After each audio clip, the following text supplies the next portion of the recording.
भूदान आंदोलन के प्रणेता आचार्य विनोबा भावे भारत के स्वतंत्रता सेनानी, सामाजिक कार्यकर्ता तथा प्रसिद्ध गांधीवादी नेता थे।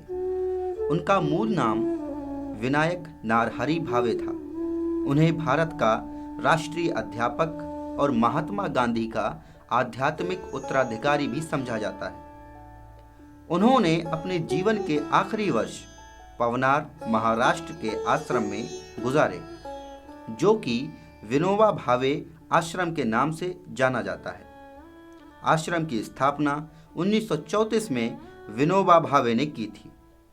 आश्रम की यात्रा पर्यटकों को आचार्य विनोबा भावे के जीवन और कार्यों से परिचित कराती है। 3 घंटे की मजदूरी जो यहाँ के मजदूर को मिलती है, उतनी उस विभाग से लेंगे। वो मुझे व्यक्तिगत नहीं मिली, सबकी मजदूरी इकट्ठा और फिर उसमें से हमारा खर्चा। तो ये एक विनोबा जी का एक बहुत बड़ा दर्शन है, क्योंकि आज पैसा ही मुख्य है। जीवन का उद्देश्य, जीवन के लिए थोड़ा पैसा चाहिए, वो लगता है, लेकिन जीवन ही पैसा के लिए हो गया है ऐसा। तो इसलिए इसका उन्होंने विनोबा जी ने बहुत। आश्रम के निर्माण के दौरान किए गए उत्खनन में 250 ईस्वी से 1500 ईस्वी के कालखंडों से संबंधित कई प्रतिमाएं और मूर्तियां निकली, जिसमें करीब 34 मूर्तियां आश्रम में प्रदर्शित की जाती हैं। इनमें देवी गंगा की मूर्ति महाभारत एवं रामायण जैसे महाकाव्यों के दृश्यों को भी दर्शाती है। देवी गंगा की मूर्ति मंदिर के पीछे की दीवार पर स्थापित है।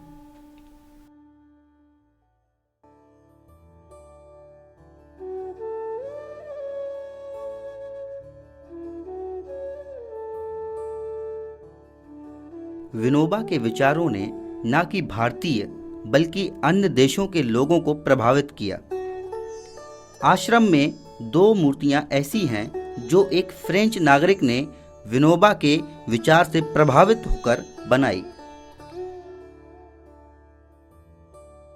क्राइस्ट की इस प्रथम मूर्ति में भगवान कृष्ण की छवि दिखती है और क्राइस्ट की दूसरी मूर्ति पेड़ पर स्थापित है। विनोबा जी ने आश्रम को आध्यात्मिक प्रयोगशाला कहा है। मुख्यतः यह आश्रम महिलाओं द्वारा संचालित किया जाता है। विनोबा जी के वक्तव्य, आश्रम के कार्यकर्ताओं को मजदूरी के क्षेत्र में उतरना पड़ेगा। आश्रम में कार्य कर रही महिलाएं अध्यात्म के साथ साथ अपने आप को मजदूरों से जोड़ती हैं, दिन में 6 घंटे काम करती हैं और आश्रम सरकारी धनराशि की मदद नहीं लेता। विनोबा जी का मानना था आश्रम का सहयोग अपने श्रम से किया जाएगा। आश्रम में जहाँ पर विनोबा जी की अस्थियां रखी गई हैं, उसी जगह उनका स्थान बनाया गया।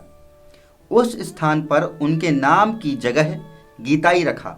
उन्होंने अपनी मूर्ति और नाम को स्थापित करने से मना किया।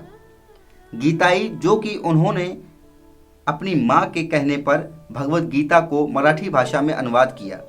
गीताई का अर्थ भगवत गीता और माँ से लिया गया है, इसीलिए उनके स्थान पर गीताई नाम लिखा गया। विनोबा जी के विचार जन साधारण तक पहुंचाने के लिए यह आश्रम निरंतर प्रयासरत है।